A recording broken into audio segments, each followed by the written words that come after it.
ne faut pas le créer parce que le dialogue social, il existe en France depuis longtemps. Il y a des discussions dans les entreprises, il y a des négociations dans les branches, il y a même parfois des négociations au niveau national qui aboutissent, d'autres qui sont des échecs. Donc il ne s'agit pas d'inventer la négociation et le dialogue social. Il s'agit de lui donner tout son contenu, toute sa valeur, toute sa force, toute sa capacité à participer à la construction d'une société nouvelle, de rapports de forces différents au sein de l'entreprise ou au sein de la société. Au fond, c'est ça la vision que j'ai.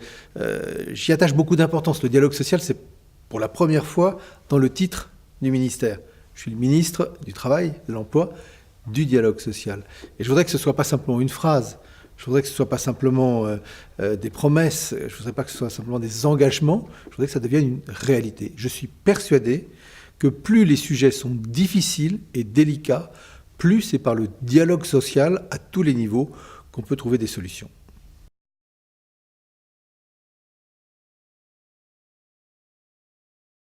De tout syndicat. Je n'ai pas, bien entendu, en tant que ministre, à prendre parti pour tel syndicat ou tel autre syndicat. Chacun a sa culture, son histoire, sa manière d'être, sa capacité à être dans la proposition ou à être dans la revendication. D'ailleurs, tout syndicat est revendicatif, mais tout syndicat doit aussi être dans la proposition. Moi, je crois beaucoup à la question du compromis. Vous savez, dans la société, il y a des conflits d'intérêts. Quand vous êtes dans une organisation syndicale, vous défendez des intérêts de ceux qui sont vos mandants, de ceux que vous voulez défendre, et qui peuvent être contradictoires avec les intérêts immédiats du patron, comme on dit, ou de l'entreprise elle-même. Donc il ne faut pas nier les conflits d'intérêts. La question, c'est comment on surmonte ces conflits d'intérêts? Par le compromis, par le donnant-donnant. Et pour qu'il y ait compromis, il faut qu'il y ait de chaque côté de la table des organisations syndicales ou des organisations patronales qui proposent.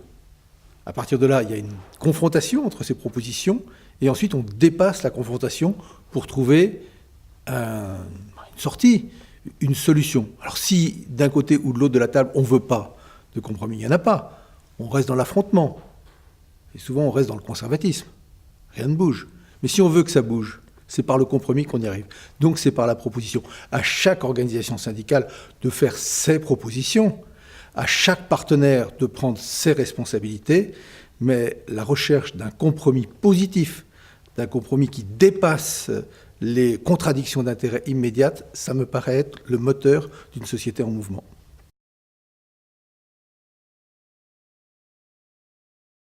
C'est un peu la poule et l'œuf.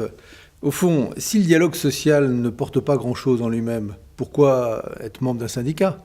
Mais si au contraire, on fait confiance dans le dialogue social, si par le dialogue social, parfois par la confrontation, on obtient des résultats, alors on voit quel est l'intérêt d'être membre d'un syndicat. Souvent on dit en France, il y a une faible syndicalisation. Les syndicats sont faibles. Ils ont beaucoup plus d'influence d'ailleurs que le nombre des membres adhérents de ces syndicats. On le voit bien dans la société française. Mais je pense que si on veut que notre société puisse avancer par compromis, sans nier les conflits d'intérêts, il faut des syndicats forts, il faut des syndicats puissants, qui, au-delà de la diversité syndicale française, bien connue, permettent à un dialogue de se nouer, et au rapport de force aussi, d'exister. Donc oui, je pense que c'est l'intérêt profond de toute personne qui est salariée dans une entreprise, dans une petite comme dans une grande entreprise, que d'adhérer à un syndicat de son choix pour pouvoir peser collectivement sur le devenir de son entreprise, mais plus généralement sur le devenir de la société. Les organisations syndicales, elles sont aussi présentes quand il s'agit d'assurer, par exemple, la pérennité d'un système de retraite, tout particulièrement les cadres, avec des régimes complémentaires de retraite qui dépendent beaucoup d'eux-mêmes, qui dépendent beaucoup des organisations syndicales représentatives de cadres qui sont présents dans ces organismes gestionnaires de retraite complémentaire. Donc l'intérêt individuel de chacun, c'est d'être le plus nombreux possible dans des organisations syndicales représentatives.